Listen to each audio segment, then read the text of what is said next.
বন্ধুরা, আমি আজকে একটা নতুন রেসিপি নিয়ে এসেছি। গাজর হালুয়া। তো এই গাজর হালুয়া আপনারা হোটেল বা রেস্টুরেন্টে অনেকবার খেয়েছেন, আশা করি ঘরেও ট্রাই করেছেন। তো এই পারফেক্ট গাজর হালুয়া কি করে বনে তা আপনাদের জন্য আমি নিয়ে এসেছি। আশা করি এই ভিডিওটা দেখার পরে আপনারা আর কোনো ভিডিও দেখতে হবে না। তো আসুন আমরা এই ভিডিওটা দেখি। সম্পূর্ণ দেখলে আমরা বুঝতে পারবো যে গাজর হালুয়াটা আমাদের কি করে তৈরি হয়। বন্ধুরা আসুন। তো বন্ধুরা নমস্কার, আমি আপনাদের দাস ভাই আর আপনারা দেখছেন দাস ফুড সেফ চ্যানেল। তো আপনাদের জন্য আমি পারফেক্ট কিভাবে গাজর হালুয়া বনে তা দেখবো নিয়ে এসেছি। তো আসুন, প্রথমে আমরা গাজরটা নিয়েছি 3টে গাজর, 1 কিলো। তো 1 কিলো গাজরটাকে আমরা এইভাবে ছিলে নিব প্রথমে। আপনারা এইভাবে গাজরটাকে ছিলে নেবেন, না ছিলে গাজরটাকে আমরা এভাবে ছিলে নিয়ে তারপরে আমরা এটাকে ধুয়ে নিব। ধুয়ে নিয়েছি আমরা গাজরটাকে ভালো করে। এবার এটাকে আমরা মিক্সি মেশিনে আমরা এইভাবে কুচি করে কাটবো।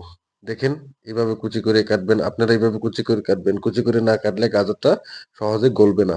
তো গাজরটা আমাদের গলার জন্য আমরা এইভাবে কুচি করে নিবেন। আর বন্ধুরা খেয়াল রাখবেন, যতই গাজর কুচি হবে তত আপনাদের সুবিধা হবে।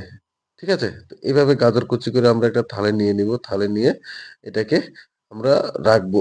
ঠিক আছে? তো আপনারা এইভাবে থালে নিয়ে রাখবেন। তো দেখেন আমার গাজরটা খুব সুন্দর কুচি হয়ে গেছে। এভাবে আপনারা কুচি করে নিবেন। দেখেন খুব সুন্দর কুচি হয়ে যায়। তো আসুন আমরা এটাকে এবার বানাবো, আস্তে, আস্তে বানাবো। আপনারা এভাবে গাজরটা বানাবেন, আমি যেভাবে বলছি সেভাবে করবেন, তাহলে খুব সুন্দর হবে। তো আমরা ১ম এ একটা প্যান নিয়ে নিব। প্যানটা জ্বলিয়ে দিব এইভাবে। ঠিক আছে? এভাবে জ্বালিয়ে দিয়ে আমরা ঘি ঢেলে দিব এখানে।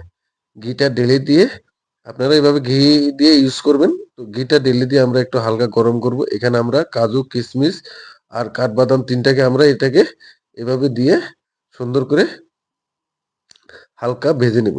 এভাবে হালকা নেড়ে চেড়ে ভেজে নিবেন। দেখেন আমার কাজ কি সুন্দর পুরটা আ হয়ে গেছে। খুব সুন্দর ফ্রাই হয়েছে। এভাবে আপনারা হালকা ফ্রাই করবেন। বেশি ফ্রাই করবেন না, জ্বলে যাবে, তিতা হয়ে যাবে। দেখেন, এখন আমরা এখানকার আরেকটু ঘি দিয়ে দিব। দেখেন, ঘি আমি তেল বিলকুল ইউজ করছি না। আপনারা তেল ইউজ করবেন না। এভাবে আপনারা ঘি ইউজ করবেন। ঘিটা গরম হয়ে গেলে এভাবে গাজরটাকে ঢেলে দিবেন। দেখেন গাজরটাকে এভাবে ঢেলে দিয়ে এখন আপনারা এটাকে হালকা, হালকা ভাবে নাড়াবেন। এটাকে বেশি স্টিম দিবেন না। হালকা স্টিমে এটাকে নাড়াবেন, নাহলে নিচে জ্বলে যাবে। দেখেন হালকা স্টিমে আমি করছি। আপনারা এভাবে হালকা স্টিমে করবেন, নাহলে নিচে লেগে যাবে, জ্বলে যাবে। একদম বিলকুল ভালো হবে না গাজরটা। তো এটাকে আমরা হালকা স্টিমে ৫ মিনিটের জন্য রেখে দিয়েছি। দেখেন আমাদের ৫ মিনিটে জিনিসটা হালকা গলে গেছে।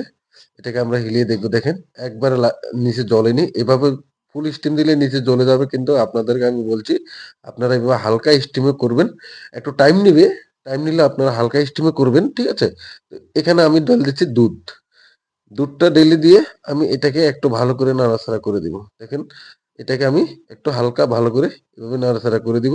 এখন আমি এটাকে ফ্লেভার দেওয়ার জন্য ৪-৫ টা এলাচিকে আমি কেটে নিয়েছি। এলাচিটা কেটে দিয়ে এটাকে আমি নেড়ে চেড়ে দিচ্ছি। এলাচিটা দুধের সাথে দিয়ে দিবেন, নাহলে এলাচিটা না গললে পুরা এলাচের ফ্লেভারটা আসবে না ভালো করে। ঠিক আছে? তো আপনারা এইভাবে ভালো করে নাড়াচাড়া করবেন।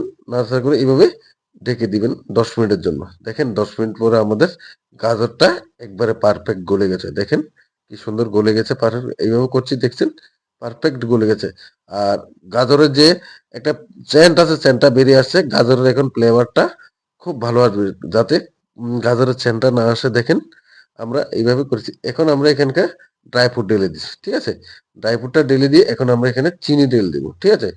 চিনিটা ঢেলে দিয়ে যত টাইম আমাদের চিনি গলে জলটা না টানে অত টাইম আমরা এটাকে নাড়াচাড়া করব। আপনারা ধ্যান রাখবেন চিনিটা গলে জল ছেড়ে দিবে চিনি। জল ছাড়ার পরে আবার চিনিটা জল টেনে নিবে। ঠিক আছে? এইভাবে আপনারা দেখেন আমাদের জল ছেড়ে দিয়েছে। এইভাবে চিনি জল হয়ে যায় আপনারা জানেন। এখন এটাকে আমরা আরেকটু টাইম হালকা স্টিম হতে দিব। তাইলে আমাদের চিনিটা আস্তে, আস্তে গলে যাবে। আমি ১০ মিনিটের জন্য ঢেকে রেখে দিয়েছিলাম দেখেন। এখন উঠাচ্ছি দেখেন খুব সুন্দর গলে গেছে। দেখেন চিনিটা আমাদের পুরা গলে গেছে। এটা শুকিয়ে গেছে জলগুলো দেখছেন? আপনারা এভাবে করবেন। এখন হালকা স্টিমে দেখছেন আমাদের হালুয়াটা কেমন সুন্দর গলে গেছে। দেখছেন? এভাবে আপনারা গলিয়ে নিবেন। দেখেন? তো আপনারা যেভাবে বলছি সেভাবে করবেন। এক্সেস কিছু করবেন না। ভালো থেকে খারাপ হয়ে যাবে নাহলে। আপনাদেরকে আমি এখন ঢেলে দিব এখানে আমরা আমুল ক্রিম। ঠিক আছে? এখন এখানে আপনাদেরকে আরেকটা অপশন দিচ্ছি আমি। বাবা ইউজ করতে পারেন। আপনারা আমি মাওয়া ইউজ করছি না, আমি আমুল ক্রিম ইউজ করছি। ঠিক আছে? আপনারা মাওয়া বা আমুল ক্রিম যেকোনো একটা ইউজ করতে পারেন। আমি আমুল ক্রিম ইউজ করছি। আমুল ক্রিমটা দিয়ে আমরা এভাবে নাড়াচাড়া করব ৫ মিনিট। ঠিক আছে? দেখেন এভাবে নাড়াচাড়া করে মিশিয়ে নেব ভালো করে। ভালো করে মিশিয়ে নিবেন। নাড়াচাড়া করে হালুয়া আমাদের ৫ মিনিটের মধ্যে রেডি হয়ে যাবে। ঠিক আছে? আপনারা এইভাবে মাওয়া বা হা ক্রিম দিয়ে এভাবে নাড়াচাড়া করবেন। ঠিক আছে? দেখছেন? আমাদের পারফেক্ট, পারফেক্ট কি সুন্দর গন্ধ বাড়ছে। বাহ! বাহ! বাহ! বাহ! বাহ! কি সুন্দর গন্ধ। এভাবে আপনারা বানিয়ে নিতে পারেন, ট্রাই করতে পারেন। পারফেক্ট রেসিপি বন্ধুরা, পারফেক্ট। এভাবে একবার বানিয়ে খেয়ে দেখুন। সারা যত আপনারা অনেক খেয়েছেন আগে, সারা ভুলে যাবেন। এইভাবে আপনারা ঘরে ঠিক রান্না করবেন। ঠিক আছে? দেখছেন? এই রেসিপিটা একবার ট্রাই করলে আপনারা বুঝতে পারবেন যে হালুয়া কেমন টেস্টি স্বাদ হয়। আপনারা এভাবে বানাবেন। ঠিক আছে? এখন আমি হয়ে গেছে আমার, এটাকে আমি ট্রাই করছি। বাহ! বন্ধুরা বিশ্বাস করবেন না। একবার খেয়ে দেখেন, বহু টেস্টি পারফেক্ট টেস্টি বন্ধুরা, একবার খেয়ে দেখুন। Perfect tasty. এভাবে খেলে আপনি বুঝতে পারবেন। তো আমার রেসিপিটা ভালো লাগলে লাইক, কমেন্ট, শেয়ার করবেন প্লিজ।